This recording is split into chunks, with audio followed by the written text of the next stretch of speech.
this is going to be one.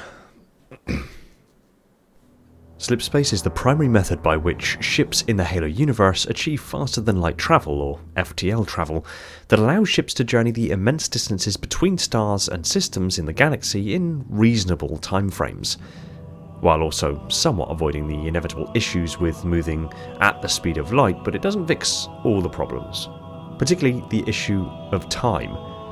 Does Slipspace actually make sense within the context of the Halo universe? Is Slipspace a possible method of transport in our real world? And are the issues with it reconcilable with physics? We'll answer all of that today in this episode of The Archive.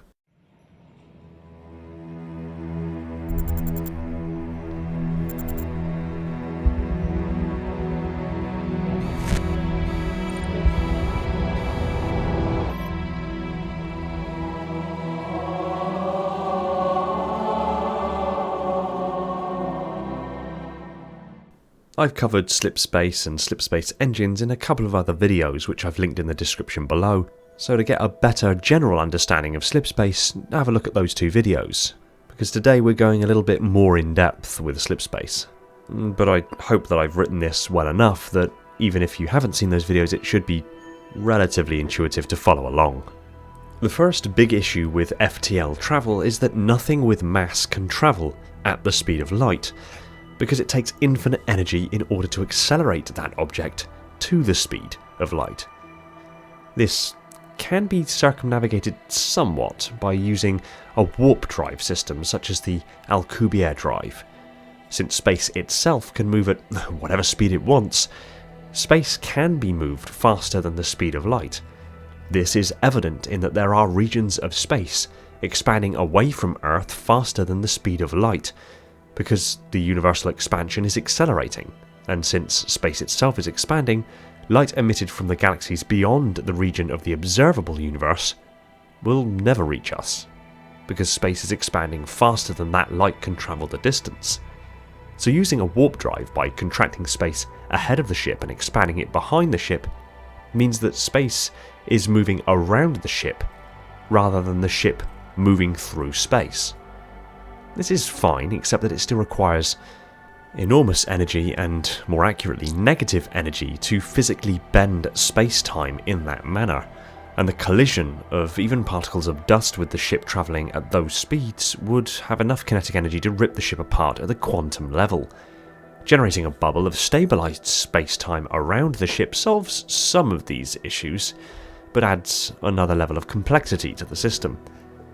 Slipspace can be likened to a traversable wormhole, otherwise known as an Einstein-Rosen bridge, which is basically 2 points of space connected together by extreme curvatures of space-time, not unlike black holes. Except with black holes you can't escape them once you pass the event horizon, and a traversable wormhole, as the name suggests, is traversable. You can enter one side and exit the other. The issue here is that while the physical appearance of the entrance into and exit of Slipspace seemingly suggests something approximating a traversable wormhole, the space in between the entrance and exit aren't a stabilised tunnel between the two. Slipspace is actually defined as a dimensional subdomain of alternate spacetime consisting of 11 non-visible infinitesimal dimensions. The dimensions of Slipspace exist above that of the normal dimensions of space-time.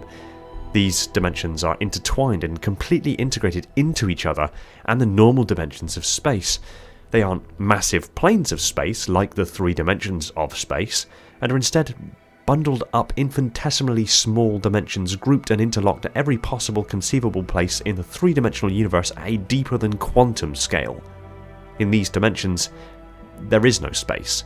There is no time. Even the normal laws of physics do not apply in these hyperdimensions.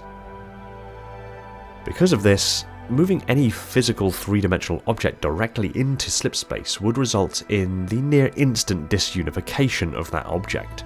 Basically, the laws of physics governing how atoms behave, the strong and weak nuclear forces and distances and time just break down, so the physical object that only exists in 3-dimensional space because of these laws is suddenly no longer bounded by these laws, turning whatever the object is into a string of subatomic particles and thermal energy. Ships that enter slipspace must be contained within a bubble of normal space-time, so the ship itself generates a quantum stabilized field around the ship at a rate of about 4 quadrillion calculations per second, simply to maintain itself. This is all well and good, but this still doesn't address the issue of time. In Einstein's famous general and special relativity equations, time is relative. This means that time passes differently for objects in motion than for objects at rest. This isn't just in the equations either, this is a fundamental property of the universe. Even our GPS satellites have to account for tiny aberrations in the passage of time due to their velocity and position in Earth's gravity well.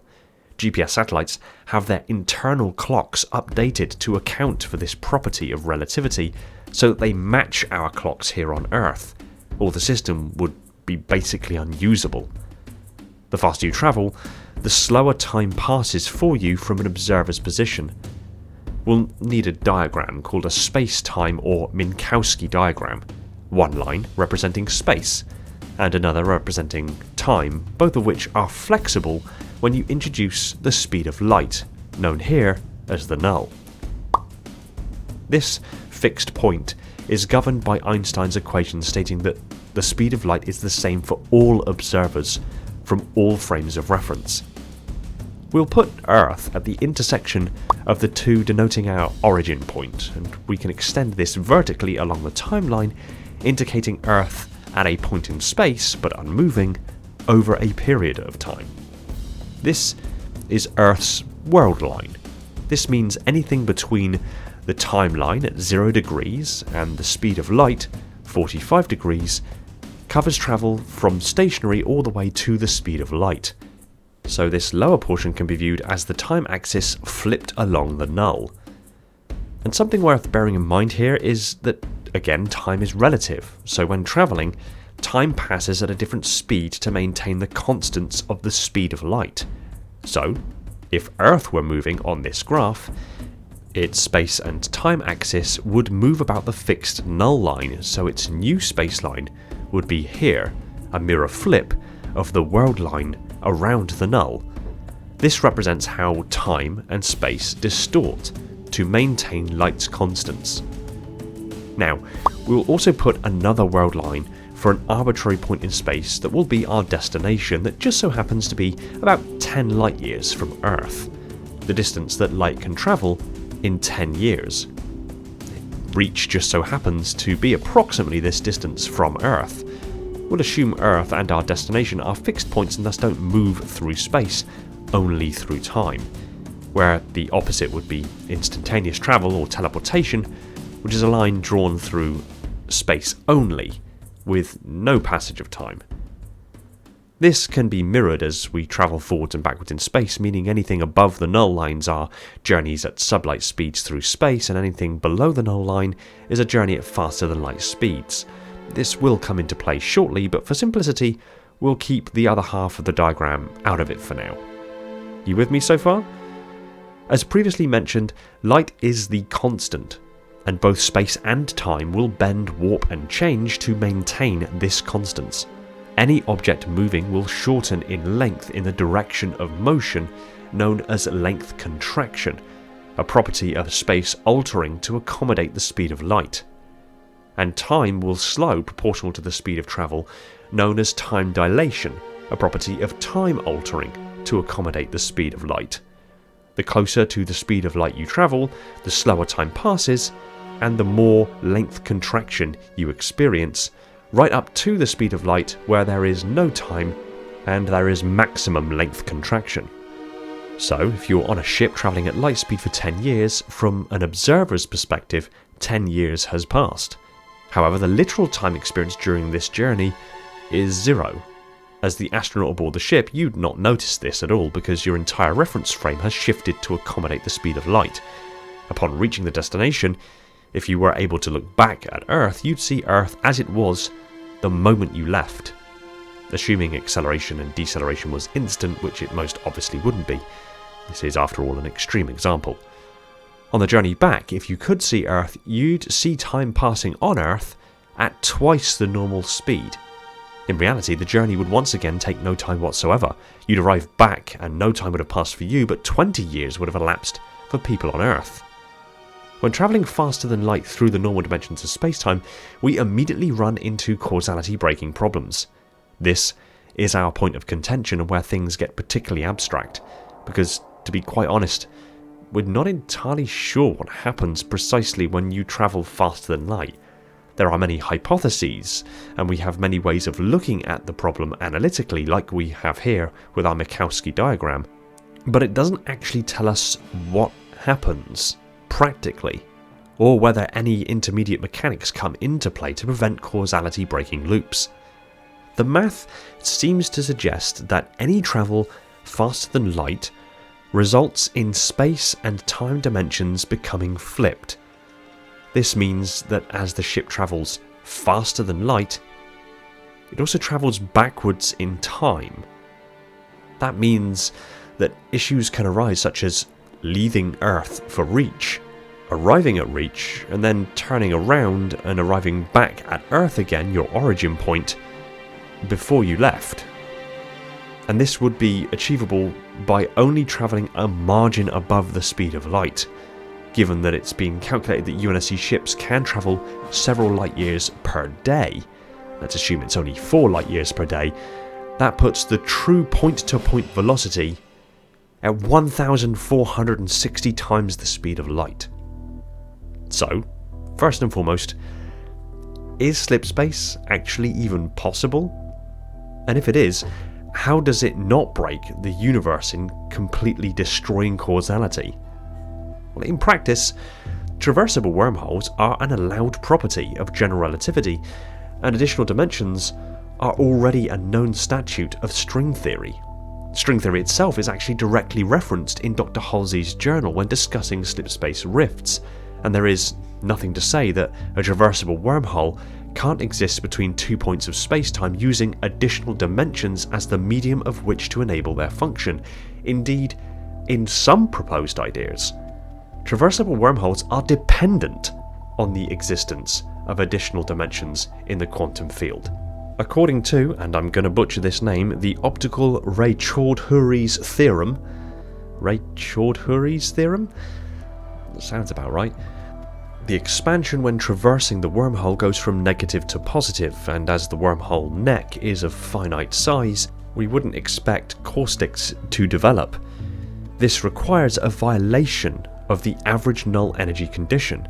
Quantum effects such as the Casimir effect cannot violate the average null energy condition in any neighbourhood of space with zero curvature, but calculations in semi-classical gravity suggests that quantum effects may be able to violate this condition in curved spacetime. Although it was hoped recently that quantum effects could not violate an achronal version of the average null energy condition, violations have nevertheless been found. So it remains an open possibility that quantum effects might be used to support a wormhole. We also must remember that in the Halo universe, it is seemingly evident that they have a complete theory of quantum gravity, the last missing piece of the quantization of the fundamental forces. We covered this in depth in the Repulsor archive video, which I've again linked below. Discovery and utilization of the graviton, the fundamental quantum particle and force carrier for gravity, would enable such traversable wormholes to be created and maintained using quantum mechanical principles and artificially generated gravitic and antigravitic fields. So this very much validates in both contexts that traversable wormholes into hyperdimensions for the purpose of faster than light travel are most definitely a possibility with our current understanding of physics and quantum mechanics. And with continued research and understanding, especially if we discover the graviton, slipspace travel is most definitely on the cards as a potential mechanism for FTL travel for humanity in the future. This isn't the end of it, however. There is, ultimately now, only one real remaining issue of slipspace travel, and it's more one of communication and causality breaking phenomena than the practicalities of actually doing it. The fact that human, Covenant, Banished, and Foreigner ships and constructs can communicate superluminally means that causality can be broken without even intending to. Responses to messages can be received before sending the first message itself and result in the first message never being sent, which would then mean that the response would never have been sent. Yeah, that made my brain hurt too. Causal paradoxes can occur, and the faster-than-light nature of slipspace could potentially allow a ship to travel backwards in time and open the possibility that a ship could witness itself enter slipspace from its original location, or even intervene and destroy itself before entering the rift. But in that situation, the ship would never have been able to travel backward in time to be able to be in the position to destroy itself, so then it wouldn't destroy itself, allowing it to travel and then being in that position to it gets really confusing really quickly. These paradoxes are systemic and currently cannot be accounted for in our current understanding of physics. Propositions have been made that secondary mediating circumstances, perhaps a property of the universe itself, would intervene and prevent these paradoxes and causality loops from forming in the first place, or that there is an innate property of the universe which adjusts or accounts for these paradoxes by some unknown mechanism. In the Halo universe, these are explained away by something known as particle reconciliation. Ships travelling through slipspace rely upon this self-healing effect of spacetime, known as reconciliation, to eliminate these paradoxes and the scale and severity of their effect. It's also determined by the amount of discrepancy in information transfer between locations, as well as the strain on the local space-time brain. This mediates it in the Halo universe, and while physicists such as Stephen Hawking have hypothesized that space-time may have mediating properties to avoid causal paradoxes, until our fundamental understanding of the universe, and ideally a complete unified field theory with quantization of the fundamental forces, we cannot be absolutely certain to the specifics of FTL travel and the mechanisms of traversable wormholes and hyperdimensional travel, but it seems promising, I'm sure you'd agree. So, in summary, causal paradoxes aside, traversable wormholes that would then enter into hyperdimensions for the allowance of faster-than-light travel both fall within known statutes of our physics and quantum mechanics. Research on both traversable wormholes and quantum mechanics seem to suggest that there are more ways in which traversable wormholes can exist than we initially thought possible. And many of these newer discoveries and newer consolidations of the maths at work have found that it's actually requiring significantly less energy than we initially thought. At one point it was believed that negative energy and exotic energy would be needed in order to make traversable wormholes happen. At another point, it was believed that antimatter and dark energy would be needed in order to help us create traversable wormholes. Now it seems that just good old-fashioned normal energy and quantum mechanical phenomena can create traversable wormholes that can be stabilized, even ones with net zero gravity. And their existence may very well be actually just a fundamental nature of the universe brought into being at the moment of the Big Bang. So while at the moment we're still using conventional chemical rockets and we're bound by achingly slow sublight velocities, advancements in the right fields may just yield a solution to the problem of time, rather than having to travel between two stars subluminally and take lifetimes of journey to do so.